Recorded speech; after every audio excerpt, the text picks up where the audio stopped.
ओम श्री दुर्गाए नमः। श्री दुर्गा सप्तशती। पहला अध्याय। मेधा श्री राजा का राजा सूर्त और समाधि वैश्य को देवी भगवती की महिमा बताते हुए मधु कैटव वध का प्रसंग सुनाना। विनियोग। पहले चरित्र के ब्रह्मा ऋषि, महाकाली देवता, गायत्री, चंद, नंदा, शक्ति, रक्त, दंतिका, बीज, अग्नि तत्व और ऋग्वेद स्वरूप हैं। श्री महाकाली देवता की प्रसन्नता के लिए पहले चरित्र के रूप में विनियोग किया जाता है। ध्यान। भगवान विष्णु के सो जाने पर मधु और कैटभ को मारने के लिए कमल से पैदा होने वाले ब्रह्मा जी ने जिसकी स्तुति की थी, उन महाकाली देवी का मैं सेवन करती हूँ। वे अपनी 10 भुजाओं में खड्ग, चक्र, गदा, बाण, धनुष, परिघ, शूल, भूषण, मस्तक और शंख धारण किए हैं। उनके 3 नेत्र हैं। वे अपने तमाम अंगों में आभूषण धारण किए हैं। उनके शरीर की चमक नीलमणि के समान है। वे 10 मुख और 10 पैरों वाली हैं। श्री दुर्गा सप्तशती प्रारंभ। प्रथम अध्याय। श्री मार्कंडेय जी बोले, मैं भगवान सूर्य के पुत्र सवर्ण की उत्पत्ति की कथा विस्तार से कहता हूँ, आप ध्यान से सुनिए।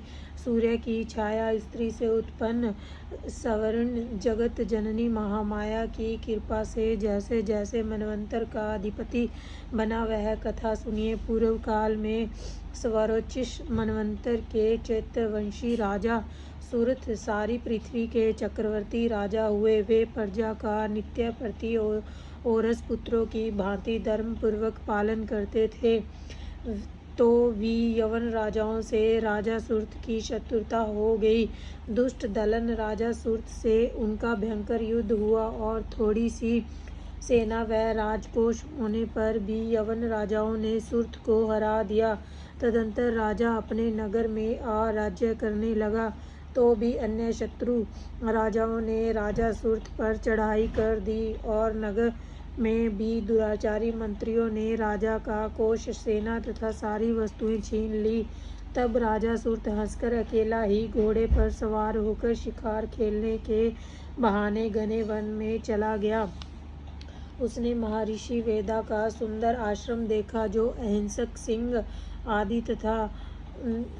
आदि तथा शिष्यों और मुनियों से सुशोभित था। वहां बैठे हुए महर्षि मेधा को राजा सूरत ने नमस्कार किया और मुनि से उचित सत्कार प्राप्त कर कुछ काल तक इधर उधर विचरता हुआ उसी आश्रम में रहा। कुछ समय के उपरांत फिर वह अपने राज्य तथा प्रजा के संबंध में चिंता करने लगा कि जिस राज्य को मेरे पूर्वजों ने भली भांति चलाया और प्रजा का पालन किया, वह आज मुझसे रहित हो गया। वे दुष्ट भृत्यगण राज्य का संचालन धर्म नीति के अनुसार कर रहे होंगे या नहीं। मेरा प्रधान हाथी भी शत्रुओं के वश में हो गया।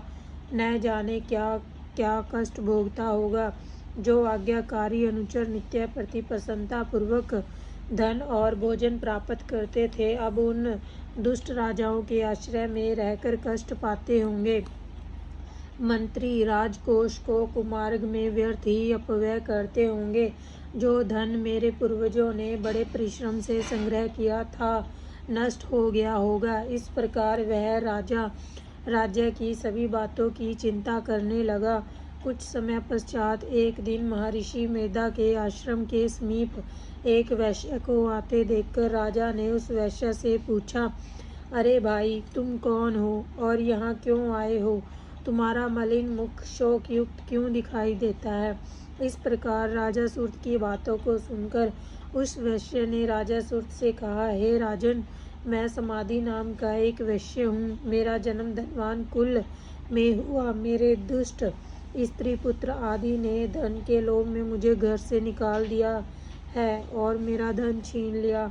मैं धन, स्त्री, पुत्र से रहित हूँ। अब मैं अकेला दुखी होकर इस वन में आया हूँ। मुझे अपनी स्त्री तथा बंधुओं का कुछ भी पता नहीं। मैं यहाँ रहने के कारण अपने स्त्री, पुत्र तथा स्वजनों की परिस्थिति को नहीं जानता कि वे इस समय अपने अपने स्थान पर सुखी हैं या दुखी। मैं यह भी नहीं जानता कि मेरे पुत्र सदाचारी हैं या दुराचारी। राजा बोला, जिन स्त्री पुत्रादि ने तेरे धन संपत्ति को छीन लिया, फिर उन्हीं के स्नेह में तेरा मन क्यों आसक्त है? वैश्य बोला, आपने मेरे विषय में जो बातें कही वे तथार्थ में सत्य हैं, परंतु मैं क्या करूं? मेरे चित्त में कठोरता नहीं है। जिन पुत्रादि ने धन के लोभ में आकर मुझे घर से निकाल दिया है, हे महामते राजन, मेरा चित्त फिर भी उन्हीं में आसक्त होता है। यह जानते हुए भी मेरा मन अनजान हो रहा है। मेरा मन उन दुष्टात्मा स्त्री पुत्र आदि में आसक्त हो रहा है और इसी से उधर विश्वास चल रहे हैं। मुझे इसका दुख है और मन खिन्न है। मैं क्या करूं? इन स्वजनों के निष्ठुर होने पर भी मन में उनके प्रति प्रेम है। श्री मार्कंडेय जी बोले, हे द्विज श्रेष्ठ, तत्पश्चात राजा सूर्थ और समाधि वैश्य दोनों ही श्री मेधा मुनि के समीप गए और प्रणाम करके बैठ गए तथा मेधा ऋषि से कथा वार्ता करने लगे। राजा बोले, हे भगवान, मैं आपसे एक बात पूछना चाहता हूँ, आप उसे बताइए। हे महाराज, मेरा मन वश में नहीं है, इससे मुझे दुख है। छीनी हुई राज्य तथा स्त्री पुत्र बांधवों की समता मुझे अभी तक बनी हुई है। हे मुनि श्रेष्ठ, यह जानते हुए भी क्यों मेरा स्नेह अज्ञानियों की भांति उनसे विशेष बढ़ता जाता है और इस समाधि वैश्य को इसके स्त्री पुत्रादि ने त्याग दिया तथा इसे घर से निकाल दिया, यह भी उनमें अत्यंत आसक्त रहता है। इसी तरह हम दोनों बहुत दुखी हैं। हे महाभाग, उनके दोषों को जानते हुए भी हम दोनों का हृदय उनके प्रति मोह में आसक्त रहता है। इतना ज्ञान होते हुए भी ऐसी ममता क्यों है? हम दोनों को अज्ञानियों की भांति मूढ़ता क्यों उत्पन्न हो रही है? महर्षि मेधा ने कहा, हे महाभाग, विषय मार्ग का ज्ञान समस्त जीव जंतुओं को है। इसी प्रकार विषय भी उसके पृथक पृथक होते हैं। कोई प्राणी दिन में नहीं देखते, कोई रात्रि में नहीं देखते और कोई जीव दिन रात समान दृष्टि से देखते हैं। सभी पुरुष ज्ञान युक्त हैं, यह सत्य है, इसमें संदेह नहीं। केवल इनमें ही नहीं, सभी पशु पक्षी मृदादि में भी मनुष्य की भांति ज्ञान होता है। यह स्थूल ज्ञान है। जैसे मनुष्य में आहार आदि की इच्छा उत्पन्न होती है, वैसे ही पशु पक्षी आदि में भी आहार विहार निद्रा तथा मैथुन की इच्छा उत्पन्न होती है। ज्ञान होने पर भी पक्षियों को तो देखो, ये सुबह भूखे होने पर भी मोहवश अपने बच्चों की चोंच में स्नेह से दाना डालकर प्रसन्न होते हैं। मनुष्य भी अपने पुत्र पौत्रों के साथ इसी प्रकार का व्यवहार करते हैं, किंतु वह पालन पोषण का बदला लेने की इच्छा से कि जब हमारी वृद्ध अवस्था आवेगी तब हमारा पालन वे करेंगे। हे नरश्रेष्ठ, क्या हम तुम नहीं देखते? पुत्रादि उनका भरण पोषण न भी करे तो भी माता पिता तो करते ही हैं, क्योंकि विश्व की स्थिति को रखने वाली महामाया के प्रभाव से मुंह के गड्ढे में डाल दिए गए हैं। इसमें कोई आश्चर्य की बात नहीं, क्योंकि यह भगवान विष्णु की योग निद्रा है, जिससे संसार मोहित हो जाता है। यही भगवान की महामाया है। यह भगवती देवी बड़े बड़े ज्ञानियों की चित्त को जबरदस्ती खींचकर मोह में डाल देती है। इस देवी ने ही चराचर विश्व उत्पन्न किया है और यह देवी प्रसन्न होकर भक्तों को वरदान देती है, जिससे मुक्ति की प्राप्ति होती है। यही मुक्ति का परम हेतु और सनातनी ब्रह्म ज्ञान स्वरूपी विद्या है। यह भगवती ही संसारिक बंधनों की हेतु तथा सर्वेश्वरी है। राजा बोला, हे भगवान, आप जिसे महामाया कहते हैं वह कौन सी देवी है? हे द्विज, वह देवी कैसे उत्पन्न हुई और उसका क्या कार्य है?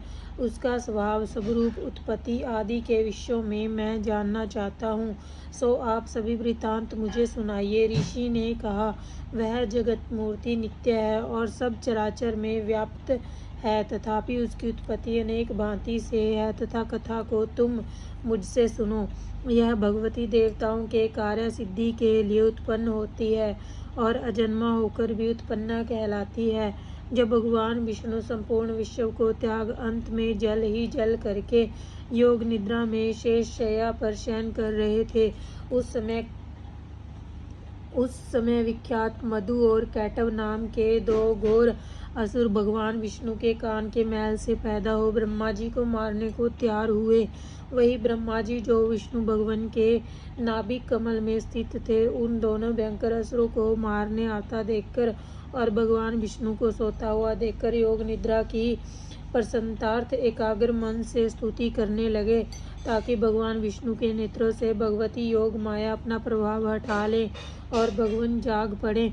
वह योग महामाया विश्वेश्वरी जगत माता स्थिति संहार करने वाली भगवान विष्णु की अतुल्य तेज वाली निद्रा स्वरूप अनुपम शक्ति है। ब्रह्मा जी बोले, हे महामाये, आप स्वाहा देवताओं को पालने वाली हो, आप स्वधा पितेश्वरों का पोषण करने वाला मंत्र हो, आप ही वष्टकार स्वर इंद्र को यज्ञ भाग पहुँचाने वाले मंत्र हो, अमृत भी आप ही हो तथा नित्य अर्ध मात्रा व्यंजन भी आप ही हो। हे देवी, आप ही संध्या सावित्री और संसार की जननी उत्पन्न करने वाली हो। हे मातेश्वरी, आपने ही सारे संसार को धारण कर रखा है तथा इस विश्व को रचने वाली आप ही हो। हे देवी, विश्व का पालन और संहार करने वाली आप ही हो। रचना काल में सृष्टि रूप तथा पालन काल में स्थिति स्वरूप आप ही हो। हे जगन में इस विश्व के संहार काल में आप संसार स्वरूपा हो। आप महाविद्या, महामाया, महामेधा, महास्मृति और महामोहा, महादेवी, महासुरी हो। हे मातेश्वरी, आप ही समस्त चराचर के 3 गुणों सत्व रज तम को उत्पन्न करने वाली प्रकृति हो। आपकी काल रात्रि भयंकर यम रूप महारात्रि प्रलय स्वरूप तथा दारुण मोहरात्रि विश्व को मोहने वाली हो। आप ही श्री ईश्वरी और बुद्धि की बोध स्वरूपा हो। लज्जा, पुष्टि, तुष्टि, शांति, क्षमा आप ही हो। हे मातेश्वरी, आप खड्ग, शूल, घोर, गदा, चक्र, शंख, धनुष, बाण, भुषंडी, परिघ आदि शस्त्रों को धारण करने वाली हो। हे देवी, आप ही सौम्य सौमित्र हो तथा संसार में आप ही अति सुंदर हो। पर तथा अपरों में श्रेष्ठ तुम ही परमेश्वरी हो। अखिल आत्मिक के सत्य और असत्य जो कुछ जहाँ है उन सबकी शक्ति आप ही हो। मैं आपकी कैसे प्रार्थना करूं जो इस विश्व की रचना, पालन और संहार करती है। उन भगवान विष्णु को आपने अपनी निद्रा के वश में कर लिया है।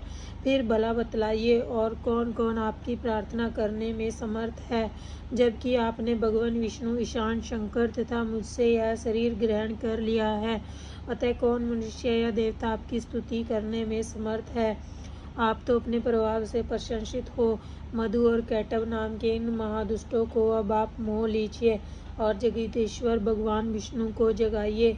इन दोनों महान असुरों का संहार करने के लिए भगवान को बुद्धि दीजिए। ऋषि बोले, इस प्रकार जब ब्रह्मा जी ने मधु और कैटव असुरों के संहार के लिए तथा भगवान विष्णु को जगाने के लिए तामसी देवी की प्रार्थना की, तो उसी समय भगवान विष्णु के नयन, मुख, नासिका, भुजा, हृदय और वक्षस्थल से निकलकर अव्यक्त अजन्मा योग माया ब्रह्मा जी के सम्मुख उपस्थित हो गई और योग निद्रा से मुक्त होने पर भगवान जनार्दन जाग पड़े। तदंतर भगवान विष्णु ने उन महापराक्रमी वीर्यवान मधु और कैटव असुरों को देखा। ब्रह्मा जी को खा जाने के लिए जिनकी आंखें रक्तवर्ण हो रही थी।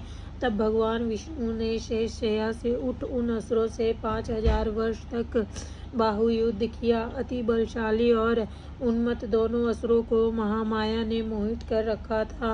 अतः दुष्टों ने भगवान से कहा, हम तुम्हारी वीरता से संतुष्ट हैं, तुम हमसे वरदान मांगो। भगवान ने कहा, यदि तुम मुझ पर प्रसन्न हो तो मेरे हाथों से तुम्हारी मृत्यु हो। मैं तो केवल यही वर चाहता हूँ। ऋषि ने कहा, इस भांति जब भगवान विष्णु ने उनसे यह वरदान ले लिया तो वे भगवान से कहने लगे कि हमें सर्वत्र जल ही जल दिखाई देता है, इसलिए हे भगवान, हमारा वध उस स्थान पर कीजिए जहाँ पृथ्वी पर जल न हो। ऋषि मेधा ने कहा, तब भगवान विष्णु ने शंख, चक्र, गदा धारण किया और उनसे तथा अस्तु कह दोनों के सिर अपनी जांघ पर रखकर चक्र से काट दिए।